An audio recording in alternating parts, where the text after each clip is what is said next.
ഞാൻ ഷെയർ ചെയ്യുന്ന റെസിപ്പി കുറച്ച് ഇൻഗ്രീഡിയൻസ് കൊണ്ട് എങ്ങനെ ഹെൽത്തിയായും ഈസിയുമായ സ്നാക്ക് ഉണ്ടാക്കാം എന്നതാണ്. ആരോഗ്യപരമായ ഒരു ലഘുഭക്ഷണം. ഇതിന് പ്രധാനമായും വേണ്ടത് മഖാനയാണ്. ഇതിനെ പല പേരിൽ വിളിക്കുന്നു.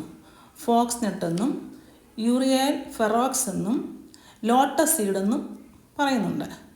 മഖാനയിൽ ഉയർന്ന അളവിൽ പ്രോട്ടീനും ആൻറ്റി ഓക്സിഡൻറ്റും ഉണ്ട്. ഇത് പല വെറൈറ്റി ഡിഷും ഉണ്ടാക്കാനായിട്ട് സാധിക്കും. ഇതിപ്പോൾ പല കടകളിലും അവൈലബിൾ ആണ്. എന്നാൽ ഇവിടെ ഞാനിതിൻ്റെ ബേസിക്കായിട്ടുള്ള സ്നാക്കാണ് ഉണ്ടാക്കുന്നത്. പാൻ അടുപ്പത്ത് വെച്ചിട്ട് ലോ ഫ്ലെയിമിൽ ഡ്രൈ റോസ്റ്റ് ചെയ്യണം. പ്രസ് ചെയ്യുമ്പോൾ ഉടയുന്നതാണ് ഇതിൻ്റെ പാകം.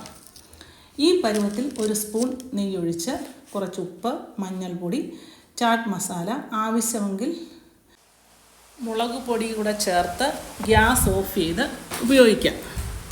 തണുത്തതിന് ശേഷം എയർ ടൈറ്റ് കണ്ടെയ്നറുകളിൽ ഒരാഴ്ചയെങ്കിലും സൂക്ഷിക്കാം. ചാറ്റ് മസാലയ്ക്ക് പകരം കുരുമുളക് പൊടിയും ചെറിയ ജീരകപ്പൊടിയും ഉപയോഗിക്കാം.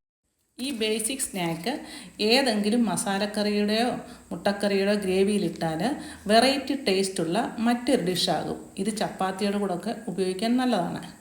ഈ വീഡിയോ നിങ്ങൾക്ക് ഇഷ്ടമായെങ്കിൽ ഷെയർ ചെയ്യുക, ലൈക്ക് ചെയ്യുക, സബ്സ്ക്രൈബ് ചെയ്യുക. അടുത്ത ഈസി റെസിപ്പിയുമായി കാണുന്നതുവരെ ഹാവ് എ നൈസ് ടൈം.